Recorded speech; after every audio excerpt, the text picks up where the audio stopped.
अस्तो मां सद्गमय तमसो मां ज्योतिर्गमय मृत्योर्मामृतम गमय। कभी आपने सोचा है काला रंग ना होता तो क्या श्वेत रंग आपको भाता? रात्रि का अंधकार ना होता तो सूर्य प्रकाश का अर्थ हमें समझ आता? ये थकान ना होती तो क्या विश्राम का अर्थ हम समझ पाते? ये भूख ना होती तो क्या इन स्वादिष्ट व्यंजनों का अर्थ हम समझ पाते? क्या इन सब का आनंद हम ले पाते? स्मरण रखिएगा, इस संसार में कोई भी भाव या वस्तु बुरी नहीं। यदि आप मानते हैं कि बुरी है तो किसी कारण से ये बुराई आवश्यक है, अन्यथा ईश्वर इसे हमारे संसार में रखते ही। इस बुराई का उद्देश्य है हमें अच्छाई का आभास करवाना, ताकि हम अच्छाई में अपना लक्ष्य साध सकें। इसलिए बुरों से कभी घृणा मत कीजिएगा, ये तो केवल भलाई की आवश्यकता के जनक है। उन्हें भले में परिवर्तित कीजिए, असत्य से सत्य की ओर ले जाए, अंधकार से प्रकाश की ओर ले जाए, मृत्यु से अमरत्व की ओर ले जाए, किंतु प्रेम के पथ से। भय, ये भय सदैव मनुष्य के साथ ही रहता है। कुछ खो देने का भय, जो पा लिया उसे खो देने का भय, अब जिसके हम निकट हैं उसके दूर चले जाने का भय, जो हमारा है हमसे छिन जाने का भय। अब मनुष्य सारा जीवन व्यतीत कर देता है इस भय की छाया में। किंतु क्या कभी आपने ये सोचा है ये भय हमें क्यों लगता है? ये भय हमें इसलिए लगता है क्योंकि हम उस व्यक्ति, उस भाव, उस वस्तु को स्वयं से समेट कर रखते हैं। हम स्वयं उसे इतनी शक्ति दे देते हैं कि वो जब चाहे तब हमें छोड़कर जा सकता है, हमें कष्ट पहुंचा सकता है।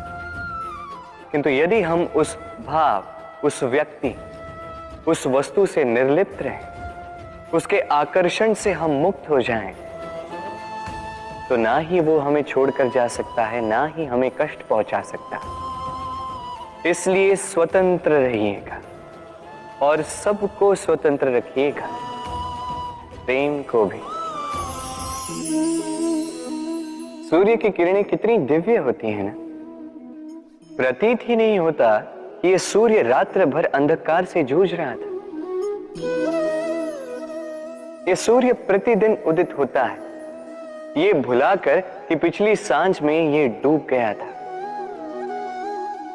फिर से उदित होता है, सारे संसार को प्रकाश देता है। यही अंतर है हम में और सूर्य में। सूर्य बीती को बिसार कर आगे बढ़ता है, हम प्रतिदिन भोर में उठते हैं, वही पुरानी बातों को साथ लेकर चलते हैं, उसी कड़वाहट में स्वयं को लपेट लेते हैं। अब यही बीती बातों की श्रृंखला हमें जीवन में आगे बढ़ने ही नहीं देती। देखिए, यही जीवन है। भूल सबसे होती है, अपयश सबको मिलता है, सबकी यात्रा में असफलता लिखी है, सभी बुरे दिन देखते हैं। किंतु इन सारी बातों को भुलाकर जब जीवन में आगे बढ़ोगे, तभी तो इस संसार में, इस आकाश में सूर्य बनकर चमकोगे, तभी तो इस संसार को प्रकाश दोगे। इसलिए प्रतिदिन जागिए, एक नए जन्म के साथ, एक नए उत्साह के साथ, एक नए लक्ष्य के साथ। क्योंकि ये बीती बातें आपको पीड़ा देने के लिए नहीं, केवल शिक्षा देने के लिए होती हैं।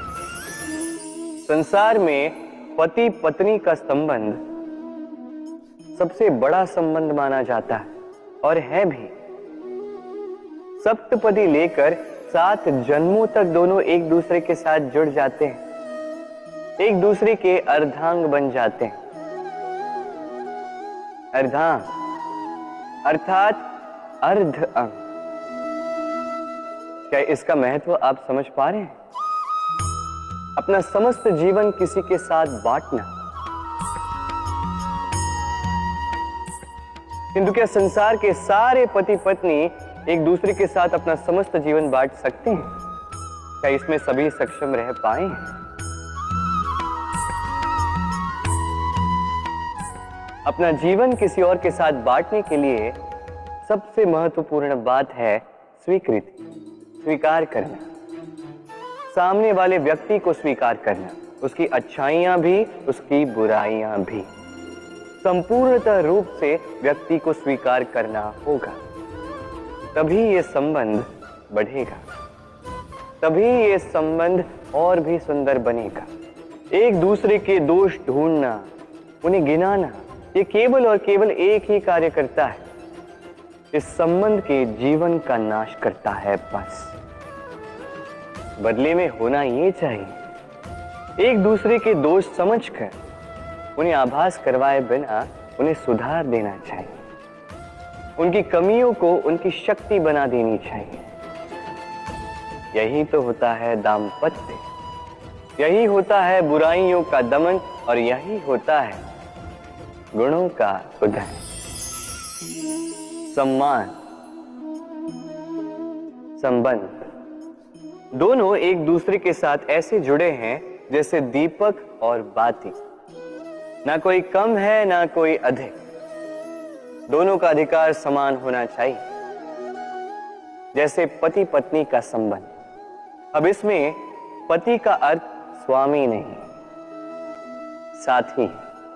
उसका कर्तव्य है साथ देना, आदेश देना नहीं। और यह संबंध सहकार से बनता है, अधिकार से नहीं। हाथ बढ़ाने से बढ़ता है, उंगली उठाने से नहीं। यदि इस संबंध में एक दूसरे का मान रखोगे, एक दूसरे का सम्मान करोगे, तभी ये संबंध बढ़ेगा, तभी ये संबंध अभिमान योग्य बनेगा।